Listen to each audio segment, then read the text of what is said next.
हरियाणा सरकार में नए मंत्रियों के विभागों का बंटवारा होने के बाद तमाम मंत्री विभागों के कार्य में लगे हुए हैं, लेकिन इस बीच दिल्ली में पार्टी के कार्यक्रम के लिए भी आना होता है। हमारे साथ रोडवेज मंत्री भी हैं, परिवहन मंत्री भी हैं और पंचायत मंत्री भी हैं। दोनों से बातचीत करेंगे। तो आपकी लोकसभाएं आएंगी, वो भी जिम्मेवारी रहेगी। 10 की 10 सीट दे चुकी है भाजपा, अनाउंस कर चुकी है। सर, आपसे शुरू करूं तो कितने आश्वस्त लगते हैं आप लोग की लीडरशिप? आप मीटिंगें भी लेके आ रहे हैं, उसकी तैयारियों में भी लगे हुए हैं। कितनी आश्वस्त है? कांग्रेस की टिकट अभी आनी बाकी है, जेजेपी लाएगी, इनेलो ने भी एक दो किए हैं। तो किस तरह का मुकाबला हरियाणा में देखते हैं और आप लोगों की यानी कि बीजेपी की टिकटों के बाद किस तरह की तैयारी? देखिए, 2014 का जो ये माननीय मोदी जी का विजय रथ आरंभ हुआ और जन जन का जो विश्वास 2019 में 10 आउट ऑफ 10, और मुझे लगता है कि जिस तरह के बेहतरीन जो कैंडिडेट और माननीय मोदी जी की जो गारंटी और जो मनोहर सरकार ने पहले पूर्व में हरियाणा में बड़ी एक जन कल्याण की नीतियां चलाई हैं और नायब जी का एकदम से कार्यकर्ताओं के साथ जो जुड़ाव है, जो कनेक्शन है, और ये सब चीज़ें हमारे बहुत अच्छी तरह पक्ष में हैं। धारा 370 और बथेरे ऐसे बहुत से मुद्दे हैं, लेकिन मोदी की गारंटी के नाते हम जो हैं लोकसभा के रण में उतरने जा रहे हैं और 10 की 10 सीटें, मुझे कहना ही नहीं है, पूर्णतः विश्वास है हरियाणा की जो स्वाभिमानी जनता है मोदी जी के साथ खड़ी है और एक नए भारत और नए हरियाणा के निर्माण के नाते इस महायज्ञ के अंदर आहुति 10 की 10 सीटों की डलेगी। महिपाल जी, कांग्रेस आप लोग का इंतजार कर रही है, आप संगठन से भी जुड़े रहे हैं, तमाम चीजें आपने देखी हैं। क्या लगता है वेट एंड वॉच की रणनीति के साथ कांग्रेस सरप्राइज कर सकती है भाजपा को? किस चीज की वेट एंड वॉच है? आप लोगों की टिकटें अगर आई देखी, हमारी टिकटें तो कभी की बट गई भाई। देखो, वो लोग भाग रहे हैं, कैंडिडेट उनके पास नहीं है। हमारे को देख के टिकटें देंगे क्या? तो हमारे को देख के हम तो कहते हैं कि भाई जय श्री राम बोलो, तुम बोलते हो क्या? हमारे को देख के अगर काम करना, हम कह रहे कि हम लोग इस देश को विकसित भारत बनाएंगे। तुम्हारे मुंह से कभी विकसित भारत क्या होता है इसके बारे में कोई सुझाव आज तक दिया है क्या? हम तो शुरू से कहते आ रहे हैं कि भाई हमारी सरकार बना दो, लोगों से अपील करते आए, आशीर्वाद मांगते आए कि भाई इस देश के माथे पे कांग्रेस ने कलंक लगा रखा है धारा 370 का, या हम लोग हटाएंगे। हमने हटा दिया क्या? हमारी रीस करते हुए इन्होंने कभी इस बात की तरफ ध्यान दिया कि भाई इस देश का नाश कर दिया?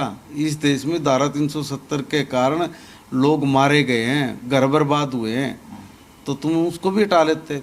अगर रीस ही करनी है तो अच्छे की कर लो। इनके लोग भाग रहे हैं, कोई चुनाव लड़ने के लिए तैयार नहीं। वो कह रहा तू लड़ ले, वो कह रहा तू लड़ ले। हमारे को दोष दे रहे हैं, कह रहे कि जी हमारे कैंडिडेट ले लिए।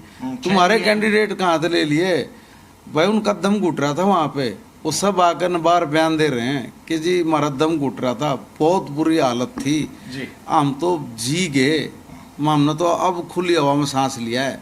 और राजनीतिक तौर से जो लोकतांत्रिक प्रक्रिया वो तो असली भाजपा में है। परिवहन मंत्री और पंचायत मंत्री दोनों ही काफी फोकस नजर आए अपने अपने विभागों को लेकर, और पार्टी के कार्यकर्ता होने के नाते लोकसभा चुनाव की तैयारियों पर भी स्पष्ट बात करते हुए आश्वस्त नजर आ रहे हैं और 10 की 10 सीट पर जीत का दावा करते हुए नजर आए परिवहन मंत्री और पंचायत मंत्री। कैमरा पर्सन जेपी बुंदवाल के साथ विनोद लांबा, जी मीडिया, दिल्ली। लोकसभा चुनाव को लेकर राजनीतिक सरगर्मियां प्रदेश में तेज हो चुकी हैं और सभी पार्टियां जोर शोर से प्रचार में भी जुट गई हैं। हमारे साथ प्रदेश के पीडब्ल्यूडी और जन स्वास्थ्य मंत्री बनवारी लाल मौजूद हैं, इनसे बात करते हैं। सर, राजनीतिक जो गलियारों में हलचल है वो पूरी तरह तेज हो चुकी है। भाजपा कहीं ना कहीं आगे निकलती दिखाई दे रही है, क्योंकि जो सीटें हैं वो सभी घोषणा कर दी है भाजपा की ओर से। हालांकि दूसरी पार्टियां पिछड़ रही हैं, कांग्रेस ने अभी तक कोई भी उम्मीदवार घोषित नहीं किया है। तो क्या कहेंगे जो राजनीतिक इस समय समीकरण चल रहे हैं, किस तरह देखते हैं? देखो, जिस तरह से भारतीय जनता पार्टी एक संगठनात्मक पार्टी है और भारतीय जनता पार्टी साल के 365 दिन फील्ड के अंदर रहती है और विभिन्न प्रोग्राम के तहत, योजनाओं के तहत लोगों के बीच में जाती रहती है। तो भारतीय जनता पार्टी ने अपनी पूरी तैयारी शुरू से ही कर रखी है। तो इन भारतीय जनता पार्टी को अपने उम्मीदवार चुनने में कोई समस्या नहीं आई और आज 10 की 10 सीट जो कैंडिडेट हमने घोषणा भारतीय जनता पार्टी ने कर दिए हैं। इसके विपरीत जो कांग्रेस पार्टी है, कांग्रेस पार्टी पिछले 10 साल से अपना संगठन भी नहीं बना पाई। तो जब पार्टी संगठन नहीं बना पाती तो उस पार्टी को अपने उम्मीदवार चुनने में दिक्कत आती है और वो कांग्रेस को आ रही है। तो कांग्रेस इसीलिए अपने उम्मीदवार अभी तक घोषित नहीं कर पाई। और जहाँ तक भारतीय जनता पार्टी का जो देश के प्रधानमंत्री जी का 400 पार का नारा है, और उसको निश्चित तौर पर हम पार करेंगे। और हरियाणा के अंदर भी जो 10 सीट हमारी पहले भी भारतीय जनता पार्टी के पास हैं, उनको भी हम रिटेन करते हुए तीसरी बार देश के प्रधानमंत्री नरेंद्र भाई मोदी को प्रधानमंत्री बनाएंगे। सर, जैसा आपने कहा कांग्रेस के पास अभी तक संगठन तैयार नहीं हुआ है, तो क्या ये बात उनके नकारात्मक रूप से जाएगी प्रदेश में? और क्योंकि कांग्रेस के लोग मानते नहीं, वो कहना है कि संगठन नहीं है, कोई बात नहीं, हमारा प्रचार तो वो तो चल ही रहा है।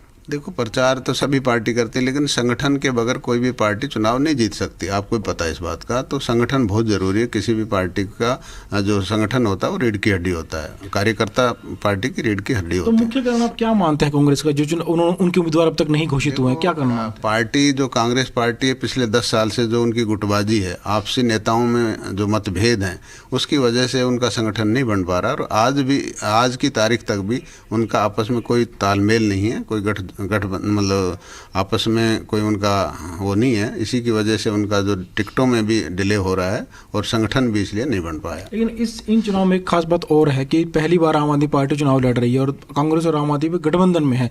कुरुक्षेत्र में कांग्रेस आम आदमी पार्टी के पक्ष में प्रचार करेगी और बाकी सीटों में आम आदमी जो कार्यकर्ता है वो कांग्रेस के पक्ष में प्रचार करेंगे। तो कहीं ना कहीं जो वोट बैंक है कांग्रेस का वो बढ़ सकता है। और क्या असर देखते हैं चुनाव पर इस गठबंधन का?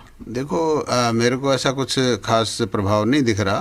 बाकी अब चुनाव में पता लग जाएगा कि आम आदमी का इतना जनाधार अभी हरियाणा के अंदर है नहीं। जी सर, विपक्षी पार्टियों की एक आरोप भाजपा के ऊपर ये लग रहा है कि भाजपा ने हिसार से रंजीत सिंह चौटाला को उम्मीदवार बनाया है, कुरुक्षेत्र से नवीन जिंदल को बनाया है। उन्होंने कहा कि जो कुछ देर पहले ही पार्टी में शामिल हुए लोग, उनको टिकट दे दी गई और बाकी जो कार्यकर्ता थे, पुराने कार्यकर्ता थे, उनको नज़रअंदाज कहीं ना कहीं किया गया।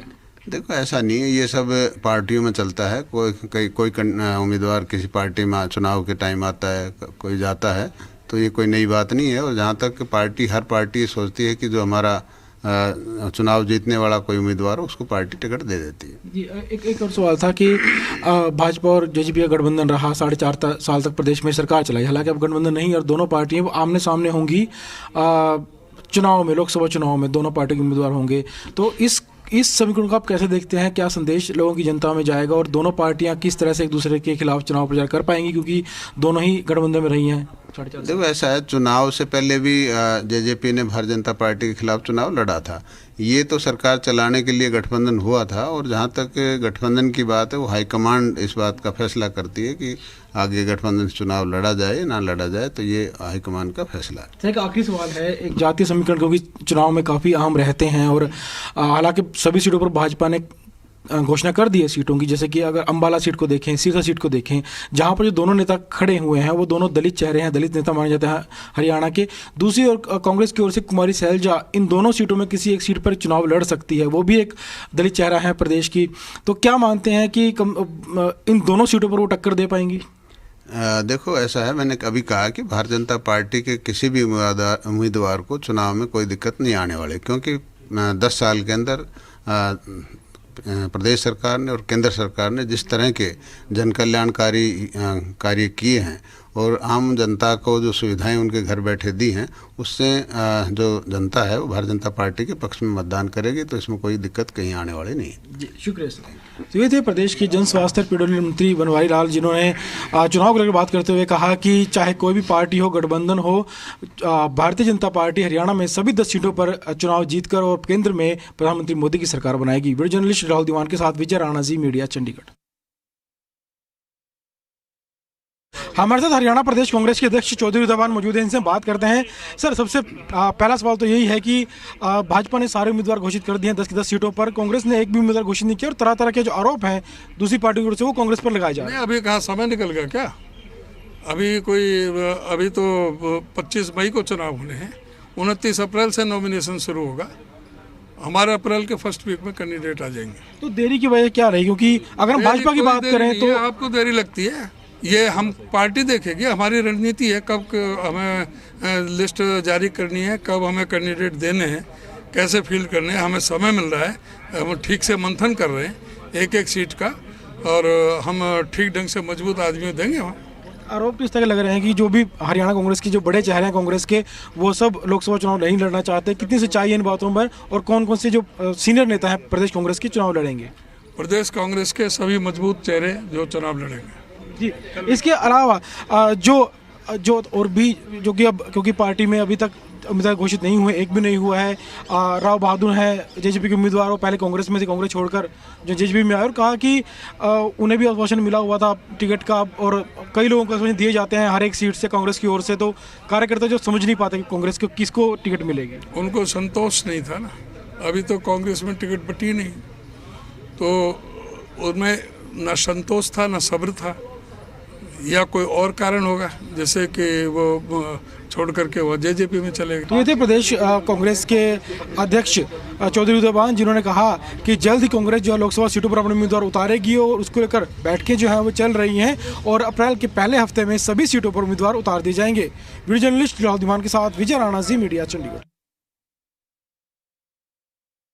कांग्रेस नेता कुमारी शैलजा इस वक्त हमारे साथ है। तमाम पहलुओं पर इनसे बातचीत कर लेते हैं। शैलजा मैम, पहला सवाल यही कि जिस तरह से लोकसभा चुनाव का बिगुल बज चुका है, क्या स्ट्रेटेजी कांग्रेस की है और कब तक टिकटें अनाउंस होने की उम्मीदें हैं? देखिए, कांग्रेस पार्टी ने इंडिया अलायंस के साथ मिलकर जो रणनीति बनाई है वो आप देख रहे हैं कि भारतीय जनता पार्टी की और इस वर्तमान केंद्रीय सरकार की, भाजपा सरकार की, एक चीज़ होती है दिखाना लोगों को, वो है प्रोपेगेंडा। दूसरी बात है असलियत जो ज़मीन पर है। जिस प्रकार से देश पिछड़ रहा है, बेरोज़गारी बढ़ती जा रही है, महंगाई बढ़ती जा रही है, मुद्दे बहुत हैं, तो उन मुद्दों को लेकर जो आम जनता में असलियत नीचे पहुंची हुई है, लोगों को दिखता है कि उनका भविष्य भारतीय जनता पार्टी के हाथ में अब सुरक्षित नहीं। 2 बार मौका दिया, लेकिन उसके बावजूद चंद हाथों में ही पैसा जितना भी बना है देश में, वहीं उन हाथों में रह गया है। तो आम जनता को कुछ मिला नहीं है। आम लोगों को, किसी भी वर्ग को आप देख लीजिए, तो आज एक बदलाव की स्थिति देश में नज़र आती है, और लोग चाहते हैं कि बदलाव आए, और कांग्रेस पार्टी इसमें अग्रणी है। हमें पूरा विश्वास है कि राहुल गांधी जी की मेहनत के बाद, जो उन्होंने इतनी मेहनत की है पूरे देश भर में, और कांग्रेस के जो न्याय हम लोगों को वायदा कर रहे हैं, उसके हिसाब से लोग ज़रूर अपना विकल्प कांग्रेस में ढूंढेंगे। लेकिन जिस तरह से अगर चर्चाओं के बाजार की बात करी जाए, तो आपका नाम भी सिरसा से काफ़ी आ रहा है सामने। हालांकि आप हाईकमान पर हर बार बात छोड़ते हैं, लेकिन क्या लगता है अगर सिरसा से या अम्बाला से कहीं से भी ऑप्शन मिला तो? कि हाईकमान का फैसला होता है, जो हाईकमान कहेगा। मैंने ये भी आप लोगों के सामने भी और हमेशा बात रखी है कि इस बार विधानसभा चुनाव लड़ने की मैं इच्छुक हूँ, और लोकसभा चुनाव पर हाईकमान जो फैसला करें। लेकिन सिरसा और अम्बाला में से बेस्ट किसको मानते हैं? ये अब पार्टी देखेगी कहाँ मेरे लिए उनका हुक्म होता है पार्टी का। लेकिन वही बात कि अभी जिस तरह से आप असेंबली की बात कर रहे हैं, वो तो वक्त अभी दूर है, लेकिन लोकसभा में और सेंटर में अगर कांग्रेस को लाना है तो मैदान में बड़े चेहरों को आना चाहिए। 4 महीने हैं बीच में, तो फिर दोबारा से जैसे रणनीति बनती है लोकसभा के बाद वो होगा। अभी लोकसभा में हाईकमान विचार कर रहा है। आप देखते हैं कि हमारी स्क्रीनिंग कमेटी की मीटिंग चल रही है, उसके बाद जो केंद्रीय चुनाव समिति की वहाँ पर ये हरियाणा को ले जाया जाएगा। थोड़ा विलम्ब ज़रूर ऐसा लग रहा है, क्योंकि हमारा आखिरी चरण में, आखिरी से एक पहले मई में है चुनाव, मई के आखिर में, तो शायद इसलिए थोड़ा सा दूसरे राज्यों को जहाँ पहले चुनाव है वहाँ प्राथमिकता दी जा रही है। लेकिन मुझे उम्मीद है कि जल्दी ही हाईकमांड हमारे हरियाणा के लिए भी फैसला करेगा, क्योंकि अब दूसरी पार्टियों के तकरीबन हो गए। लेकिन प्रदेश प्रभारी दीपक बाबरिया आपका नाम और दीपेंद्र का नाम साफ कह चुके हैं, स्टेटमेंट उन्होंने दे दिया कि आएंगे मैदान में। देखिए, बाबरिया जी जो भी कहते हैं वो उन्हीं वो ही बता पाएंगे, लेकिन एज इंचार्ज हम कहीं भी, जब तक केंद्रीय चुनाव समिति फैसला नहीं करती तब तक हम अपनी ओर से, क्योंकि हम भी अलग अलग राज्यों में कार्य देखते हैं, तो जब तक केंद्रीय चुनाव समिति फैसला नहीं करती है तब तक हम अमूमन ऐसी बातें पब्लिक में ये नहीं बोलते हैं। बाकी वो जिस हिसाब से वो बोल रहे हैं वो उनको बेहतर मालूम है। मैम, हरियाणा की अगर बात कर ली जाए तो जिस तरह से बीजेपी और जेजेपी अब अलग अलग हो गए हैं, ये अब दावा दोनों ही कर रहे हैं कि हम 10 के 10 पर लड़ेंगे। स्ट्रेटजी में चेंजेस इनके कितना इम्पैक्ट मानते हैं? आपको क्या लगता है कि लोग इस बात को मान रहे हैं? आखिर में क्या किया? ये पहले से कवायद चल रही थी, मीडिया में, लोगों में आम चर्चा थी कि जब चुनाव आएगा ये दोनों अलग अलग दिखाएंगे अपने चेहरे, लेकिन इनकी ये सारी मिली भगत है। कोई ना कोई बहाना, कहाँ गए, अगर बात होती ना इनका कभी कॉमन मिनिमम प्रोग्राम बना, ना पेंशन की बात हुई, ना किसान की, कोई भी तो नहीं। आप देखिए उधर अकाली दल ने तो अपना नाता तोड़ा, वहाँ भी जो भी बात हुई वो अलग, लेकिन वहाँ किसानों के मुद्दे पर नाता टूटा। यहाँ पर कुछ भी नहीं, और जो मुद्दे उठाए गए थे उन पर भी कोई अमल नहीं इतने 5 साल में। तो सबको मालूम है कि वही बातें हैं, एक ही सिक्के के 2 पहलू हैं, तो लोग इस बात को कैसे मानेंगे? वीरेंद्र सिंह भी कांग्रेस में आने की चर्चाएं उनकी चल रही है, उनके बेटे आ चुके हैं, और वीरेंद्र सिंह भी साफ तौर पर जेजेपी को लेकर यही कह रहे हैं कि बेंच पर बैठने वाली दूसरी टीम है। तो वीरेंद्र सिंह अगर कांग्रेस में आते हैं उससे कितना एक तरह से बूस्टअप मिलने की संभावना? नहीं, देखो उनके बेटे तो आ ही गए हैं, तो औपचारिकता की बात है।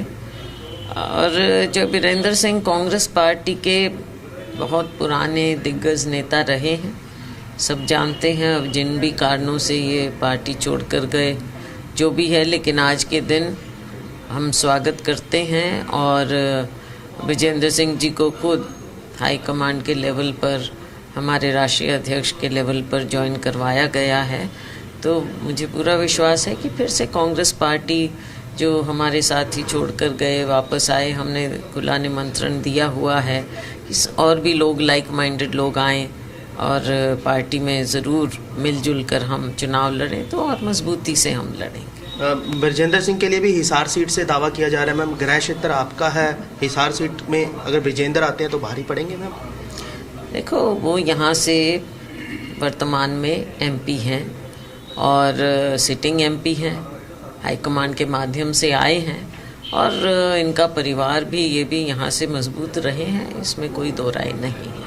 चलिए, शुक्रिया। तो कुल मिलाकर कई पहलुओं पर कुमारी शैलजा ने खुलकर बातें की हैं और सीधे तौर पर खुद के चुनाव लड़ने संबंधित जो फैसला है वो हाईकमान पर छोड़ा है। बहरहाल चुनावी रण अब सज चुका है, और क्या क्या आगे होगा ये तो देखने वाली वक्त बताएगा, लेकिन इतना तय है कि कांग्रेस अपने पूरे मुद्दों को लेकर इस लोकसभा चुनाव में उतरती नजर आएगी। कैंपस राजेंद्र कुमार के साथ रोहित कुमार, जी मीडिया, हिसार।